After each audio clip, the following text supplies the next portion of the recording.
Ok, muy buenas noches, hermanos. Les saludo en el amor del Señor y vamos a comenzar este estudio con una oración. Padre, te damos gracias por este tiempo, este momento en que podemos reunirnos aquí en tu casa, Señor, que podemos tener este tiempo de comunión, de aprendizaje. Te agradecemos, Señor, siempre por la libertad que tenemos de hacerlo. Y también, Señor, agradecemos y rogamos por todos nuestros hermanos que nos ven a través de la señal. En el nombre de Jesús, amén. Bueno, hoy vamos a tener un tiempo en el cual voy a estar leyendo y hablando, porque tenemos un pequeño problema en el sistema de audio, así que vamos a hacerlo de aquí nomás, ¿ya? Ok. Bueno, lo que hoy día estamos terminando es la fiesta de los tabernáculos.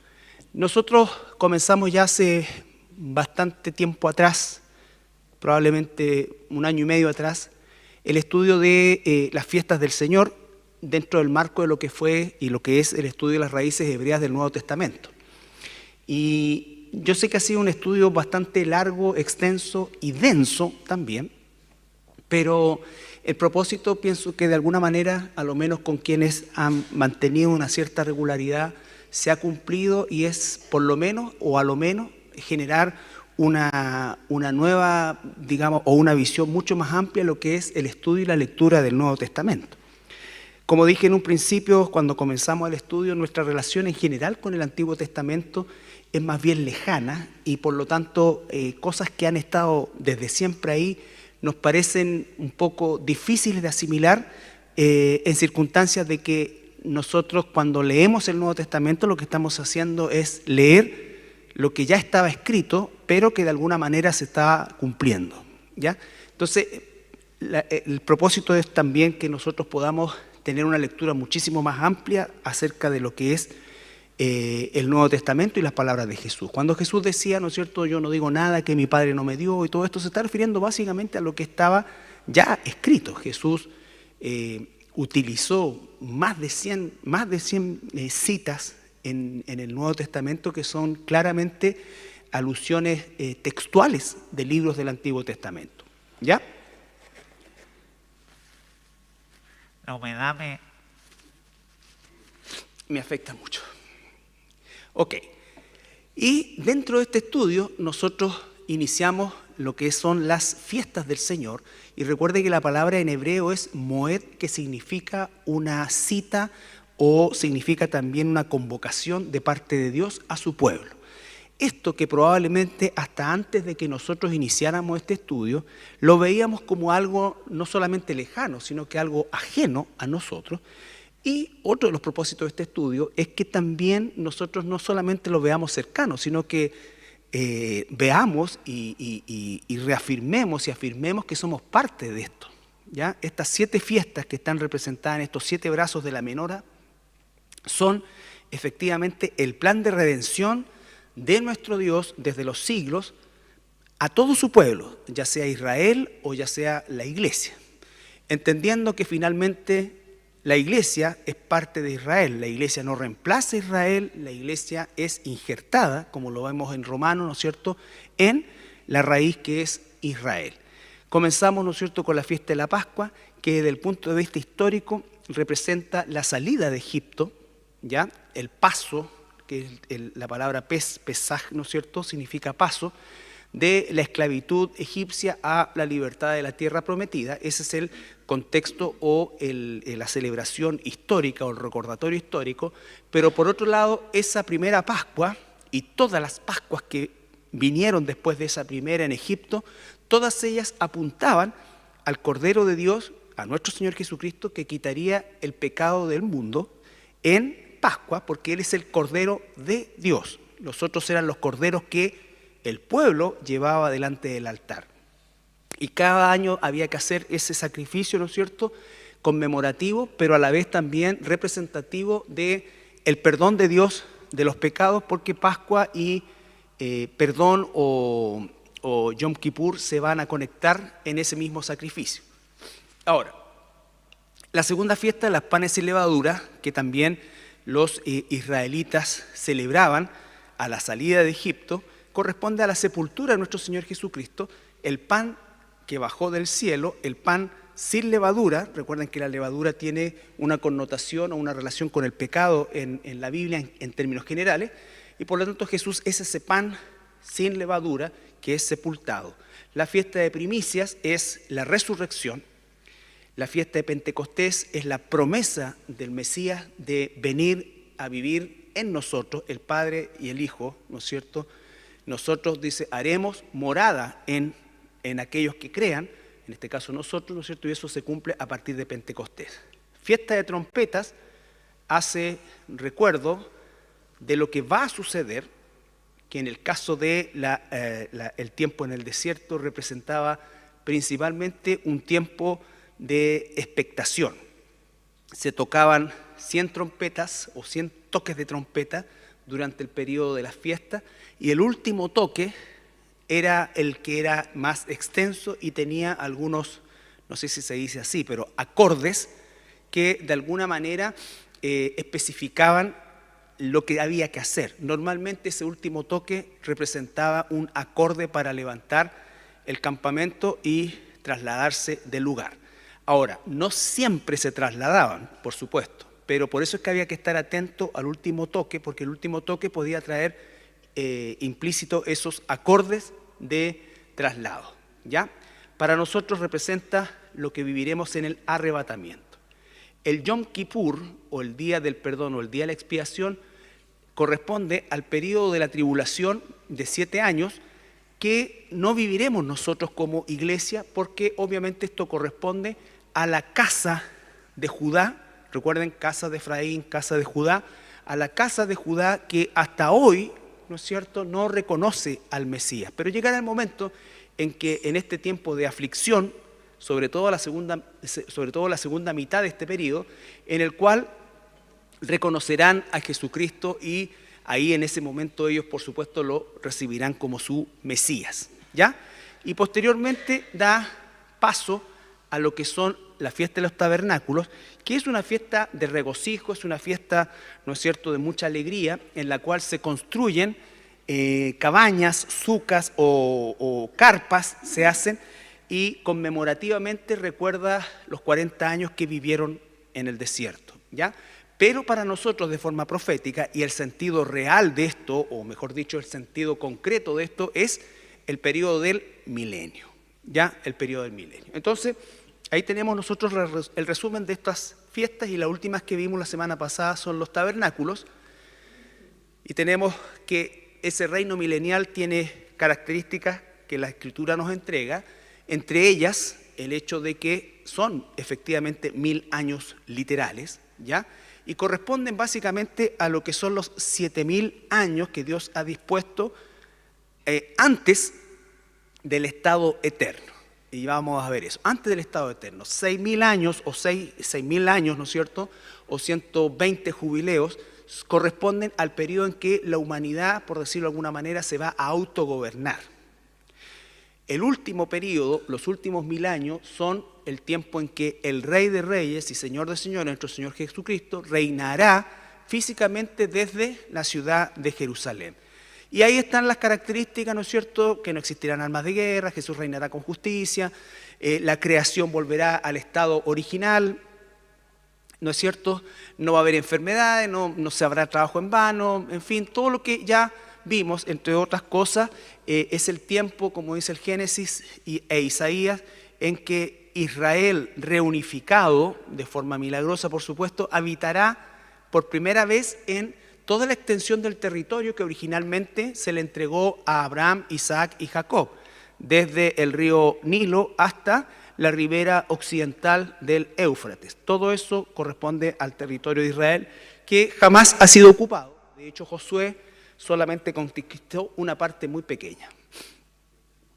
Y dentro de esas características habla de todos estos aspectos en los cuales Jesús enseñará, serán instruidas, y aquí se cumplirá que toda la tierra tendrá conocimiento de la ley de Dios, ¿ya?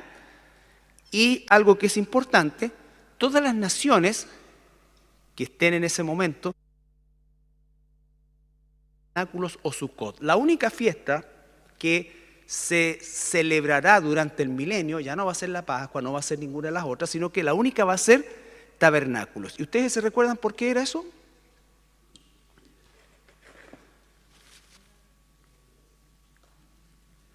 Muchas gracias. Bueno, sí, pero ¿por qué se sigue celebrando la fiesta de los tabernáculos en el milenio?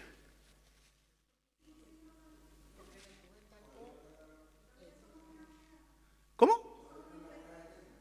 Todavía no es la morada eterna. Esa es la respuesta. Porque aunque la tierra está restaurada, todo, no es nuestra última estación. ¿Ya? No es nuestra última estación. Recuerden, el concepto de tabernáculo implica la presencia de Dios en distintas formas a lo largo de toda la historia humana.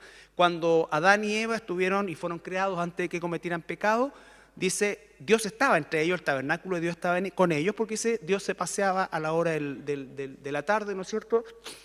Después del pecado, Dios viene a habitar en el tabernáculo móvil del templo, en el lugar santísimo, luego en el tabernáculo del desierto, luego en el templo, ¿no es cierto? Luego Juan 1 dice que Dios mismo, el Señor Jesucristo, habitó entre nosotros, y la palabra es ahí, tabernaculizó entre nosotros y vimos su gloria, vivió entre nosotros el Hijo de Dios, o entre los de aquella época, y una vez que el Señor Jesucristo vuelve al cielo, Él ahora habita, nosotros somos el tabernáculo, ¿no es cierto? Pero la presencia de Dios en nosotros todavía es pasajera desde el punto de vista, ¿no es cierto?, de que no va a ser eternamente viviendo dentro de nosotros. ¿Se entiende eso? Un día viviremos con Él y en medio de Él, y lo vamos a ver también al final. Entonces, este tiempo del milenio es muy importante. Jesús enseñó largamente acerca del reino milenial, todas las parábolas relacionadas con el reino, cuando decía el reino de los cielos es semejante a, se está refiriendo justamente a este reino milenial, que es el reino de los cielos en la tierra. Porque cuando Jesús dice el reino de los cielos se ha acercado, se está refiriendo a Él. Él es el reino de los cielos y Él es en definitiva quien va a reinar durante el milenio. ¿Ya? Ahora, ¿qué sucede al final del milenio? Antes de pasar a la última parte de esta fiesta de tabernáculo, ¿qué va a suceder al final del milenio? Ahí no es Apocalipsis 21, es Apocalipsis 20, 7, 9. De veras que tengo que leer yo. Apocalipsis 20, 7 al 9.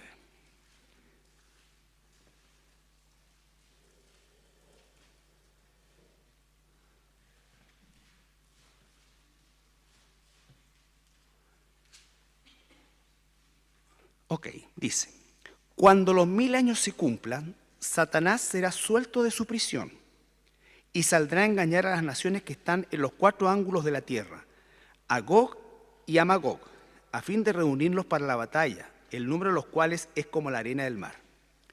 Y subieron sobre la anchura de la tierra y rodearon el campamento de los santos y la ciudad amada. Y de Dios descendió fuego del cielo y los consumió. Y el diablo que los engañaba fue lanzado en el lago de fuego y azufre, donde estaba la bestia y el falso profeta, y serán atormentados día y noche por los siglos de los siglos. Bueno, ¿qué ocurre al final del milenio? Lo primero que dice el versículo 7, cuando los 1000 años se cumplan, Satanás será suelto de su prisión. Los 1000 años se tienen que cumplir. No es que Satanás sea suelto antes que terminen los 1000 años, no va a ser al año 980, no, se cumplen los 1000 años y Satanás es suelto. ¿Por cuánto tiempo? No lo especifica en términos cronológicos, en todo caso dice que es un poco de tiempo. ¿Qué es lo que sucede acá? Satanás engaña otra vez a las naciones y se levanta una gran rebelión que va en contra otra vez de Jerusalén. La cosa no cambia nunca, siempre es contra Jerusalén, siempre las naciones contra Jerusalén. Hoy día las naciones contra Jerusalén, en aquel entonces las naciones contra Jerusalén. Durante el periodo de la tribulación, al final de ella, la batalla del Armagedón es las naciones contra Jerusalén. Pero en ese momento, en el Armagedón, el cielo se abre y viene Jesucristo. Aquí no va a ocurrir eso porque ya ocurrió. Aquí, ¿qué es lo que va a ocurrir? es que directamente desde el cielo Dios va a destruirlos, ¿ya? Y es en ese momento cuando Satanás es lanzado a su lugar eterno, que es el lago de fuego y azufre, donde estaban la bestia y el falso profeta, y serán atormentados día y noche por los siglos de los siglos. Recuerde que la bestia y el falso profeta, o el anticristo y el falso profeta, fueron arrojados al final de la batalla del Armagedón. Es decir, ellos llevan ya más de 1000 años ahí, ¿ya? Y se les une Satanás. ¿Estamos? Ahora, el juicio final viene a continuación en Apocalipsis 20, 11 al 15.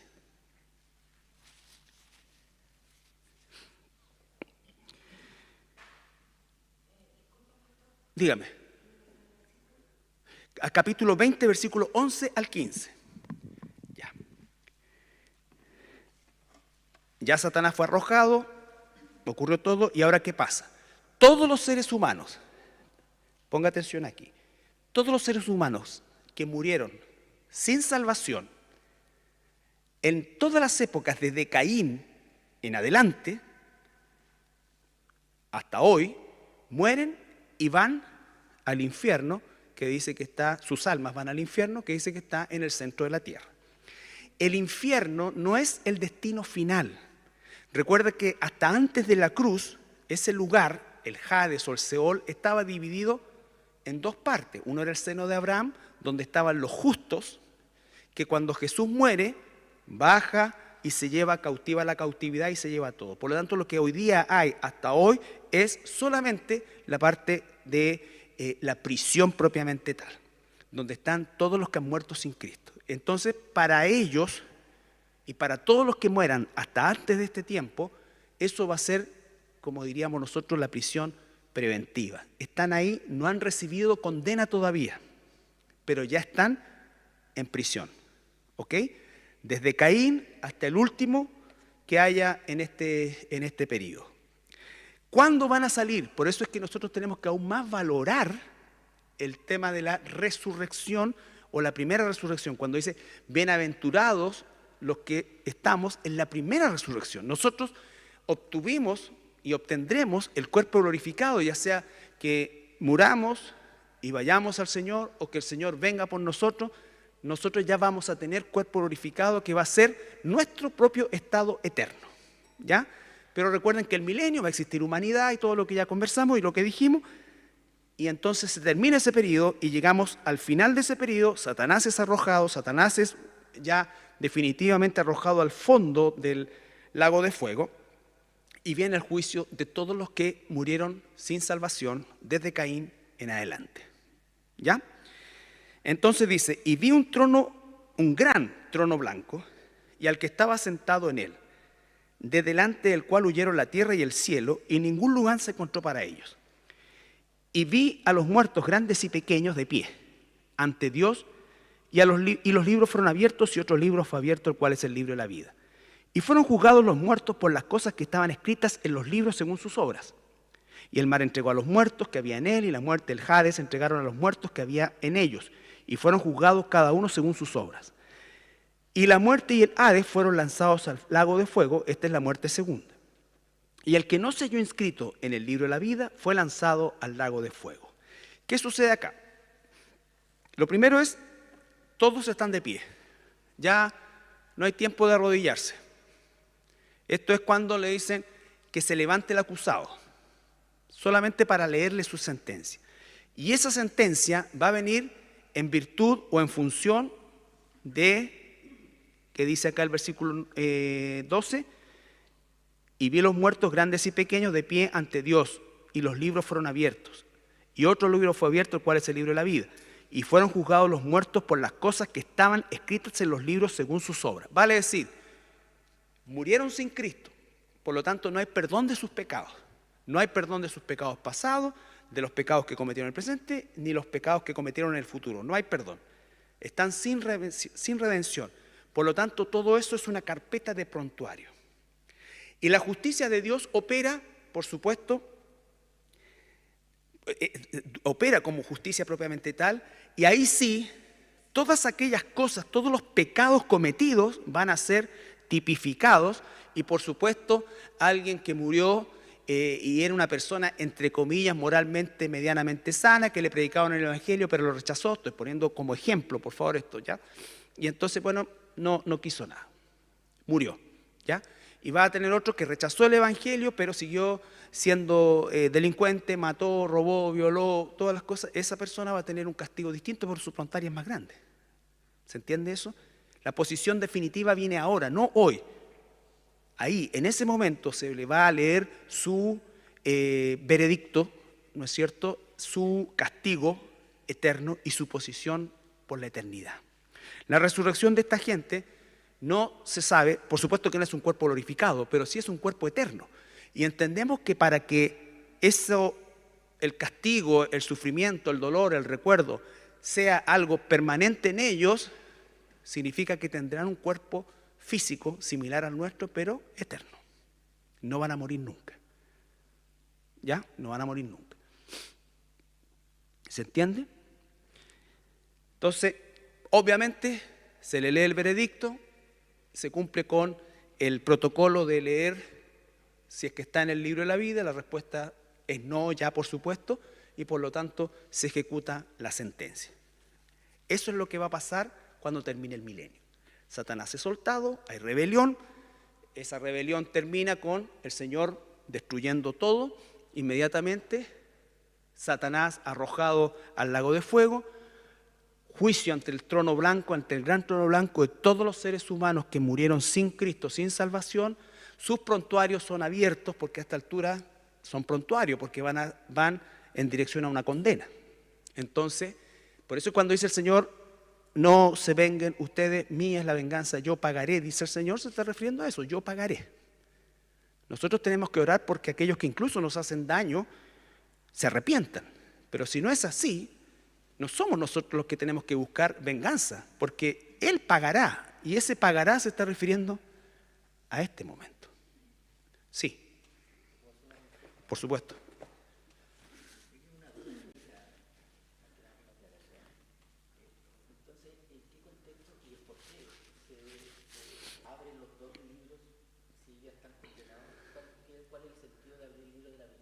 Es que a ver, uno tiene que trasladarse a la cultura jurídica de Israel.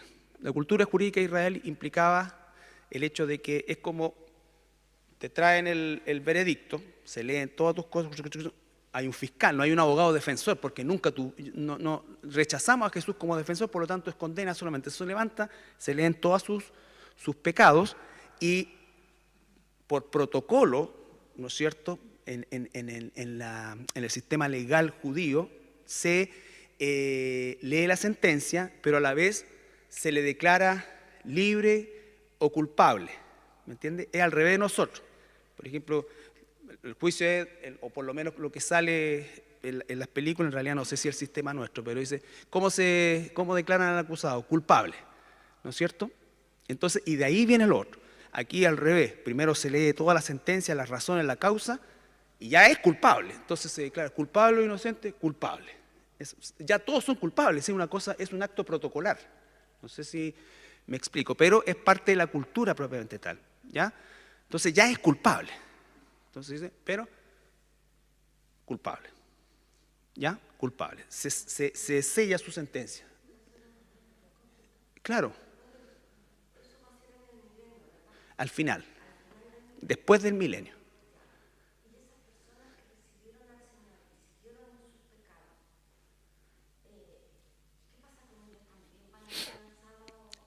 Mire, es una buena pregunta y la tranquilidad que nosotros debemos tener es que hay cristianos que pasan por periodos de infidelidad a Dios y después vuelven a Dios y Dios los conoce. Y hay personas que han hecho una decisión y que no son fieles a Dios porque en realidad nunca le conocieron. Entonces, ¿cuál es nuestra tranquilidad? Que en el lago de fuego van a estar los que tienen que estar y en la Nueva Jerusalén los que tienen que estar. A Dios no se le va a pasar a nadie. Entonces, ahora, si alguien cree que puede jugar con Dios y decir, no, en realidad yo antes de morirme me voy a arrepentir, nunca va a pasar Nunca se le va a pasar algo a Dios de ese tipo. Entonces, esa es nuestra tranquilidad. Porque sí, hay personas que dicen, no, yo soy cristiano, pero viven como Satanás, ¿no es cierto? Bueno, nosotros no vemos lo que Dios ve. Por eso es que dice, por los frutos se conoce. El árbol bueno se conoce por buenos frutos, el mal árbol por malos frutos. Entonces, más que la profesión de fe que hay que hacerla y decirla, es la forma de vida que tenemos, que obviamente no es perfecta, pero tiene que mostrar una señal clara de a quién pertenecemos, ¿ya? Entonces, aquí van a estar los que tienen que estar. Dios nunca va a ser injusto. De hecho, lo que estamos hablando es parte de la justicia de Dios, que no todos recibirán el mismo castigo. Así como cuando estemos nosotros en el tribunal de Cristo, no todos recibiremos las mismas recompensas. ¿Ya? Las mismas recompensas. Entonces, va a ocurrir eso. Entonces, ahora, el planeta se destruye. Segunda de Pedro, capítulo 3. ¿Sí? ¿A dónde, hija?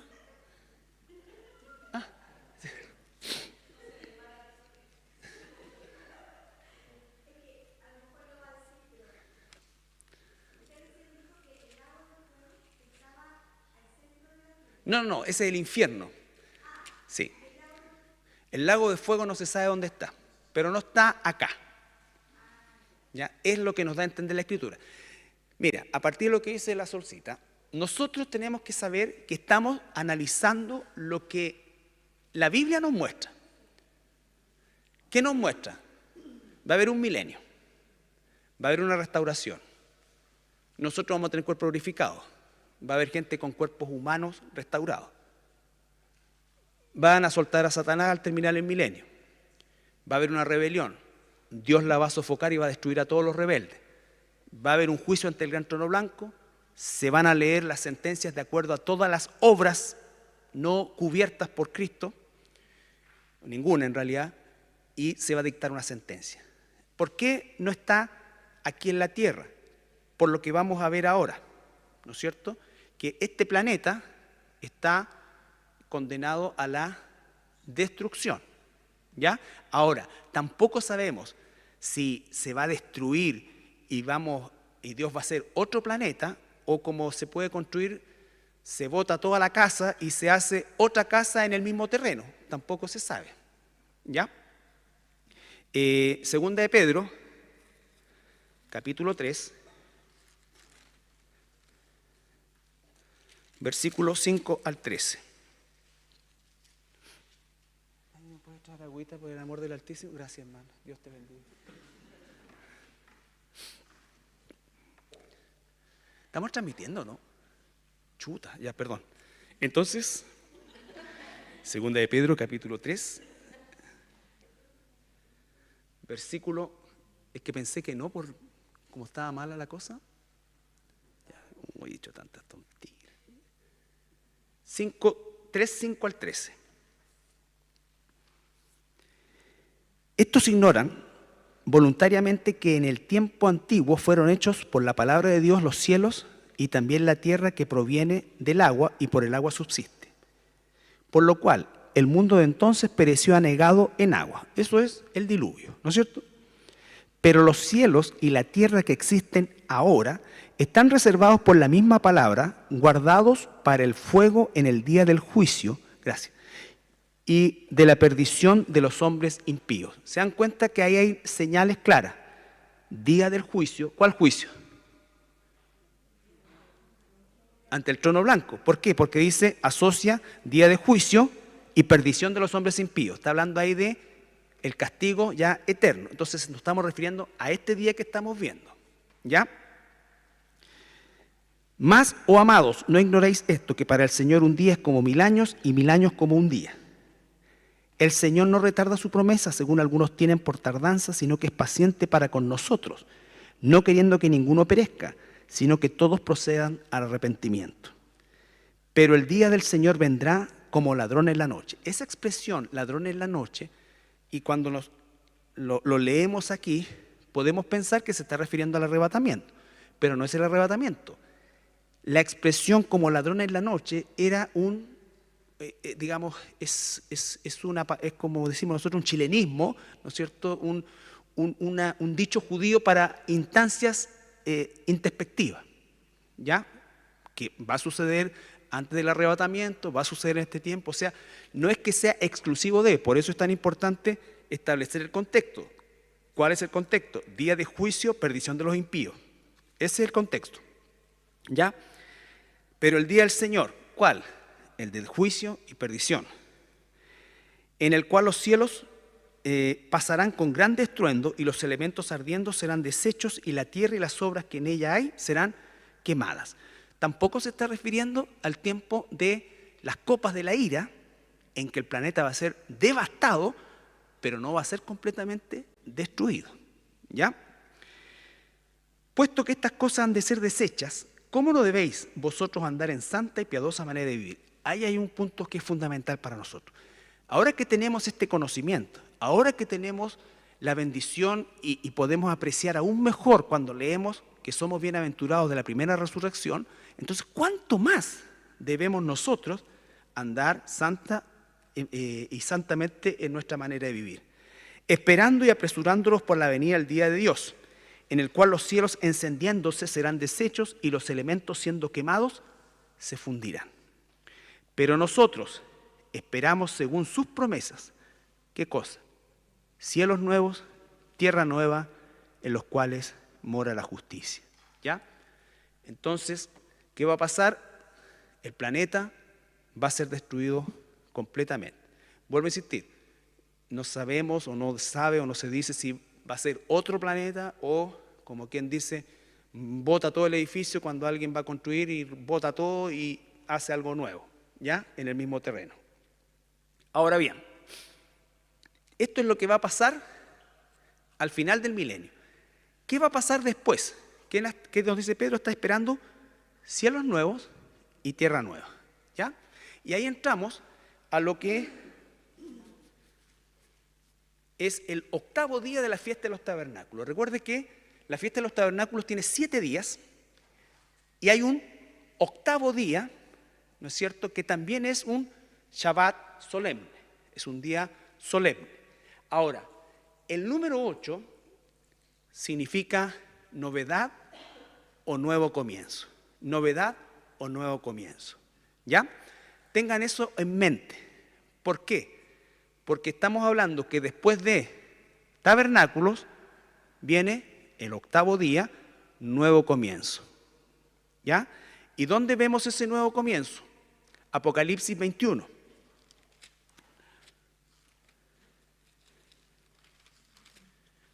Uno al 5.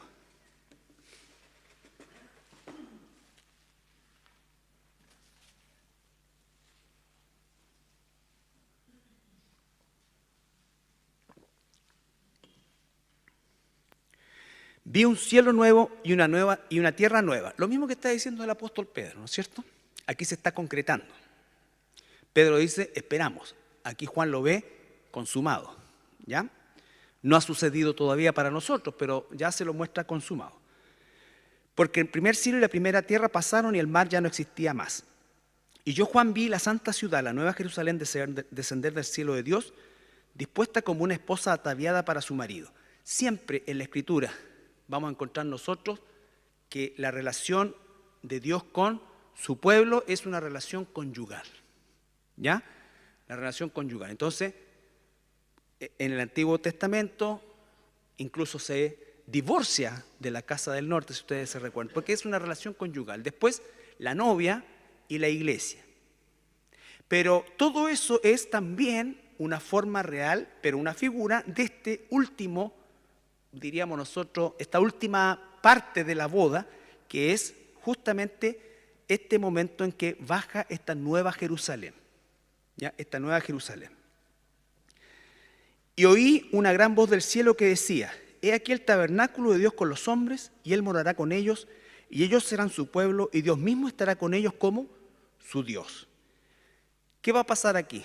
Dijimos, en el tiempo de Adán y Eva, antes del pecado, Dios en medio de ellos, después del tabernáculo en el desierto, el tabernáculo en el templo, el tabernáculo Jesús entre nosotros, en ese tiempo, el tabernáculo de Dios dentro de nosotros, el tabernáculo de Dios ahora fuera de nosotros. Y ya no dice Jesús, ni el Señor, ni nada. Porque recuerden que para efectos del plan de salvación, voy a decir esto, pero no estoy diciendo que así sea, simplemente para que lo podamos entender. Cuando el hombre cae, se activa un plan en el cual Dios tiene que, por decirse, expresarse en tres maneras. ¿Ya? El Padre ordena, el Hijo salva y el Espíritu Santo sella. ¿Ya? Entonces, la obra de los tres aparece por nosotros. Porque cuando estamos en Génesis, en la creación dice, hagamos al ser humano a nuestra imagen y semejanza. ¿Cierto? Ese está dando a entender esa pluralidad. Pero donde eso se separa, no es que se separe, sino que se expresa en Padre, Hijo, Espíritu Santo por causa de nuestra salvación. ¿Ya?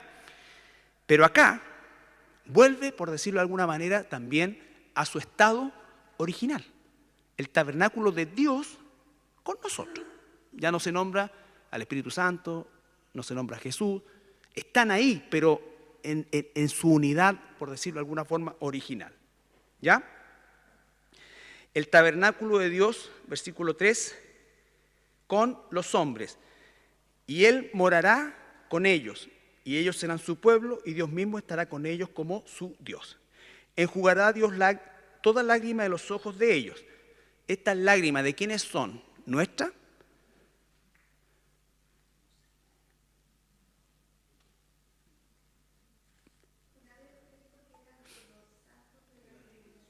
Ya, santos de la tribulación, pero esos santos de la tribulación fueron consolados, ¿no es cierto?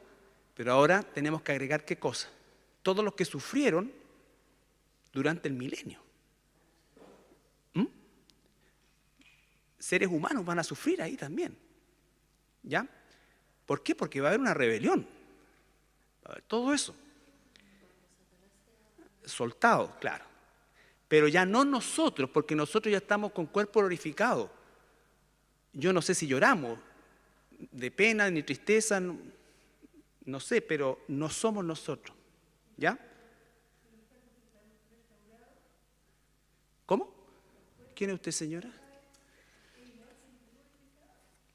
No. El cuerpo restaurado sigue siendo carne. Carne, solo carne. El cuerpo glorificado a veces es carne, a veces es espíritu. Que es la forma en cómo Jesús resucitó. Ahora no sabemos tampoco si es esa carne. Por eso digo, o sea, estamos hablando de cosas que no conocemos. Muy bien. ¿Tu nombre, hija? Usted. Bien. ¿Tiene?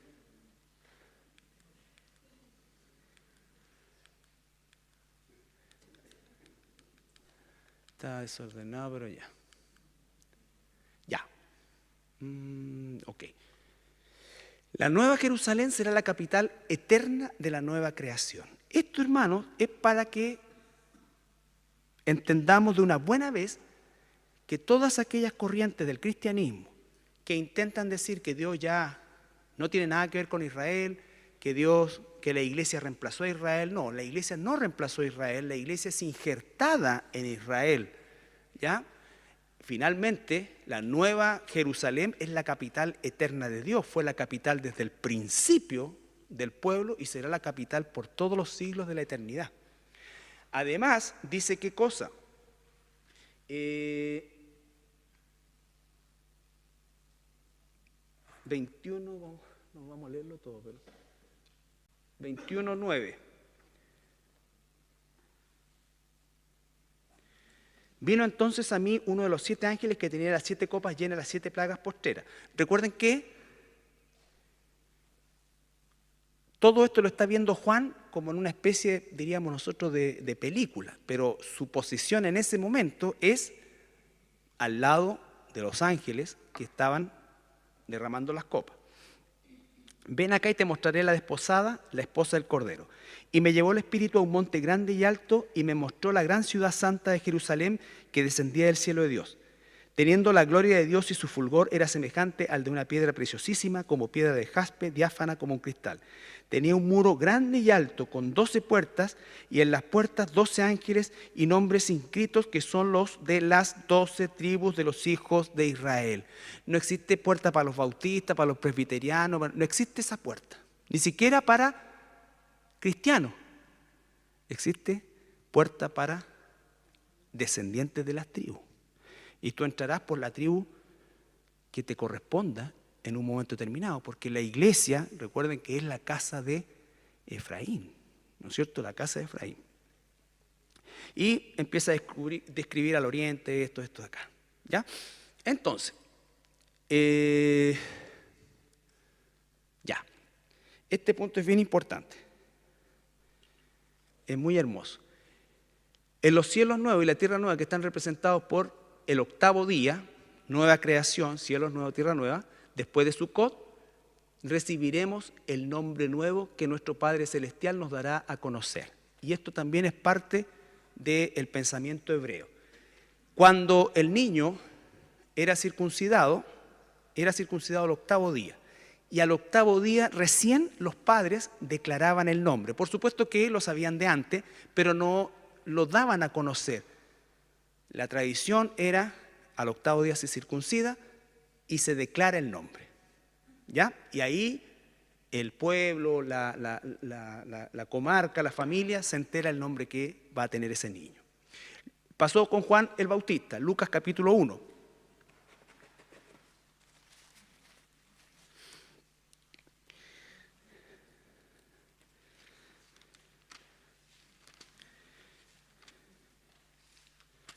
Lucas capítulo 1, versículos 57 al 62. De hecho, la próxima semana vamos a aprender que Jesús nació en el tiempo de la fiesta de Sukkot. Y donde nació no era un establo, era una sucá. Bien, dije 57. Cuando a Elizabeth se le cumplió el tiempo de su alumbramiento, dio a luz un hijo. Y cuando oyeron los vecinos y los parientes que Dios había engrandecido para con ella su misericordia, se regocijaron con ella. Aconteció que al octavo día vinieron para circuncidar al niño y le llamaban con el nombre de su padre, Zacarías. O sea, la gente decía, seguro le va a poner Zacarías. No sabían cuál era el nombre. Pero respondiendo su madre dijo, no, se llamará Juan. ¿Ya? Se llamará Juan. ¿Ok? Al octavo día. Todos creían, ¿no es cierto?, que le iba a poner Zacarías, pero no. Y esperaron hasta el octavo día, los padres no le dijeron, no, se va a llamar Juan, sino que al octavo día. Ahora, en el nacimiento de Jesús, capítulo 2, versículo 21.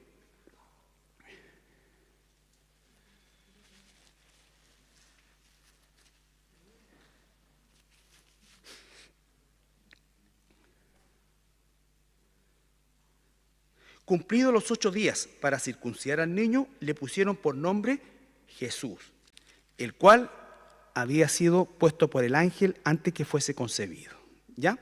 Entonces, Jesús. Recuerden cuando los ángeles se aparecen a la gente, a los pastores, no le dicen vayan a ver a Jesús, no, sino que dicen ha nacido el Mesías, el Salvador. Pero no le dan el nombre se daba al octavo día. ¿Ya? El octavo día o la circuncisión representaba un nuevo comienzo para el niño porque era oficialmente incorporado a la nación o al pueblo propiamente tal. ¿Ya? Ahora, ¿qué va a pasar con nosotros? Apocalipsis 2:7. Primero 2:7.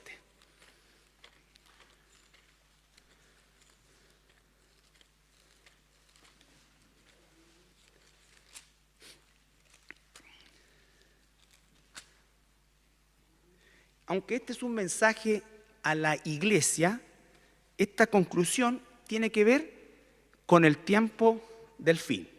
¿Ya? 2:7. Al que tiene oído, oiga lo que el Espíritu dice a la iglesia. Al que venciere, le daré a comer del árbol de la vida, el cual está en medio del paraíso de Dios. En medio del paraíso de Dios. ¿Ya? Y nosotros vamos a ver ahora en el 17.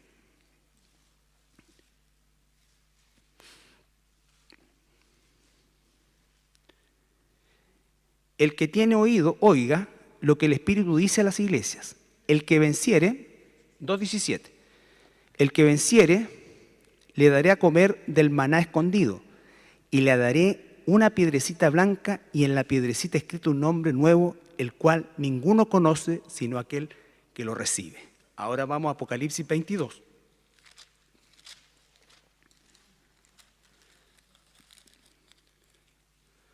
Uno al 5. Entonces, tanto el versículo 7 del capítulo 2 como el versículo 17 se están refiriendo al cielo nuevo, tierra nueva. ¿Cómo lo sabemos? Aquí Juan nos lo va a decir. Después me mostró un río limpio de agua de vida, resplandeciente como cristal, que salía del trono del Dios y del Cordero. En medio de la calle de la ciudad y a uno y otro lado del río estaba el árbol de la vida, que produce 12 frutos, dando cada mes su fruto, y las hojas del árbol eran para la sanidad de las naciones.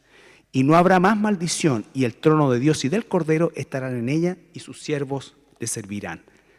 Y verán su rostro, y su nombre estará en sus frentes. ¿Cuál nombre? No habrá allí más noche, y no tienen necesidad de luz de lámpara, ni de luz de sol, porque Dios el Señor los iluminará, y reinarán por los siglos de los siglos. Cuando nosotros entremos al octavo día, al cielo nuevo, a la tierra nueva, el Señor nos dará un nombre nuevo. ¿Ya? Hasta ese momento voy a tener el nombre que me dieron mis padres terrenales.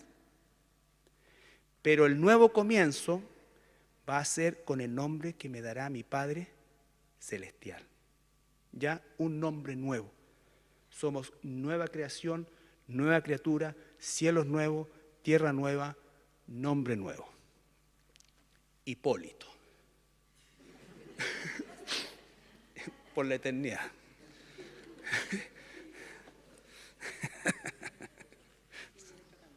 Sin derecho a cambio. Dorotea. Sonja. ¿Ah? Es que eso es lo que nos da a entender. Po. Van a haber naciones, va a haber todo, y vamos a poder comer de lo que no pudimos comer, o lo que no pudo comer Adán en el jardín, que era el árbol de la vida. Dios sacó el árbol de la vida, ¿no es cierto? A ver, voy a buscar otro nombre. No. ¿Se entiende? Entonces, ese es el octavo día. Ahí termina tabernáculo. ¿Ya? Ahí termina tabernáculo. Entonces, ¿qué es tabernáculo? Es esos 1000 años en que reinará el Señor Jesucristo, pero sigue siendo un estado temporal, ¿no es cierto? Y el estado eterno, que le llamamos nosotros el estado eterno, es justamente eso: cielos nuevos, tierra nueva, la nueva Jerusalén. La nueva Jerusalén. ¿Ya? Y ahí sí todos tendremos cuerpo glorificado que nosotros obtenemos por gracia de Dios a partir del momento en que partamos a su presencia o que Él venga por nosotros. ¿Ya? Sí.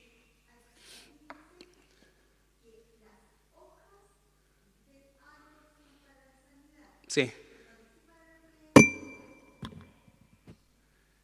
¿Cómo? No. Claro, lo que pasa es que, como digo, todo lo que vemos ahí ya es algo que pertenece, y una de lo que no debiéramos hacer, ninguno de nosotros, es tratar de ir más allá de lo que la Escritura nos dice, sobre todo en esto.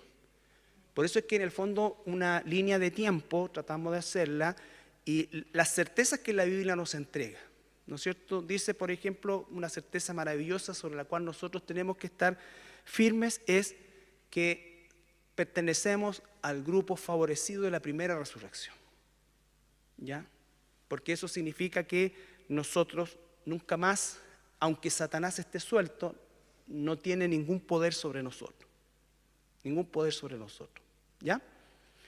Que va a haber un juicio, como dijimos, que va a haber una destrucción del planeta como lo conocemos, que va a haber un nuevo comienzo, un cielo nuevo, una tierra nueva, que Dios nos dará un nombre nuevo, que Dios estará con nosotros como su Dios, como nuestro Dios y nosotros como su pueblo, y ahora sí, de forma eterna. Eterna, ¿ya? Entonces, ¿esto para qué es? Tal como dijo la carta de Pedro, teniendo este conocimiento, ¿cuánto más en el corto periodo de tiempo que tenemos acá? Porque dice la Biblia que somos extranjeros y peregrinos. Entonces, en este corto periodo de tiempo, ¿cuánto más nosotros, sabiendo todo esto, debiéramos buscar vivir siempre de una manera que honre, que agrade a nuestro Dios? En todo el sentido. ¿Hay sufrimiento? Sí. ¿Hay necesidad? Sí. ¿Dios la desconoce? Claro que no. Pero Él nos sostiene. Y es por un corto periodo de tiempo. 10 años, 5 años, 1 año, 20 años, no lo sabemos, pero no pasa de una cantidad X de años, ¿ya? Una cantidad X de años. En cambio, y eso es lo que nos tiene que a nosotros dar el ánimo, la fuerza, el gozo de ser hijos de Dios. ¿Ya? ¿Alguna pregunta? Sí, Miguelito.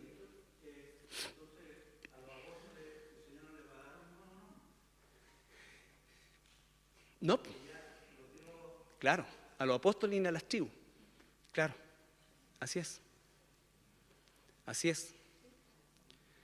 Por eso es que nosotros entendemos que cuando se habla de los 24 ancianos, se habla de todas estas cosas que no nos dan nombre, obviamente hay personajes de la Biblia, como Moisés, como Elías, que son personajes excepcionales dentro de lo que ha sido el plan de Dios, ¿ya? Y que obviamente ellos están, o como Juan el Bautista. Fíjate que en el Nuevo Testamento a Juan el Bautista y a Jesús son los 2 únicos nombres que son dados por el ángel. Todo el resto lo pusieron los papás. Por lo tanto, ese es el nombre que tendrán por la eternidad. Sí, correcto. Ok. No sé si lo han visto, yo haya saltado, o vamos a ver la boda del Cordero, el galardón. Es que no era un estudio de Apocalipsis, ¿me entiendes? Era un estudio sobre las fiestas. Entonces, no tocaba esa parte. Tocamos esta última parte porque obviamente es parte del 8º día, pero no era un estudio de Apocalipsis. Ya, oramos. Señor, te damos gracias esta noche al finalizar este estudio. Darte gracias, Señor, por la libertad que tenemos de hacerlo. Y pedirte, rogarte siempre, Señor, que lo que recibimos, Padre, llene nuestro corazón y nos dé todo ese impulso y ese ánimo. Cuando dice tu palabra que echemos mano a la vida eterna, Padre, se refiere a esto, a las promesas maravillosas, Señor.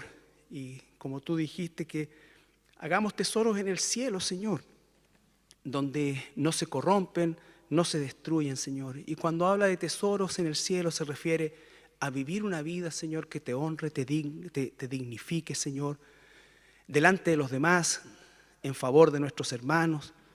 Señor, buscando siempre, siempre hacer tu voluntad.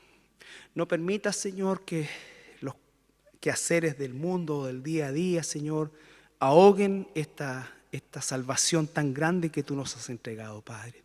Gracias, Señor amado, bendice a mis hermanos, bendice también a quienes nos ven a través de la señal, en el nombre de Jesús. Amén.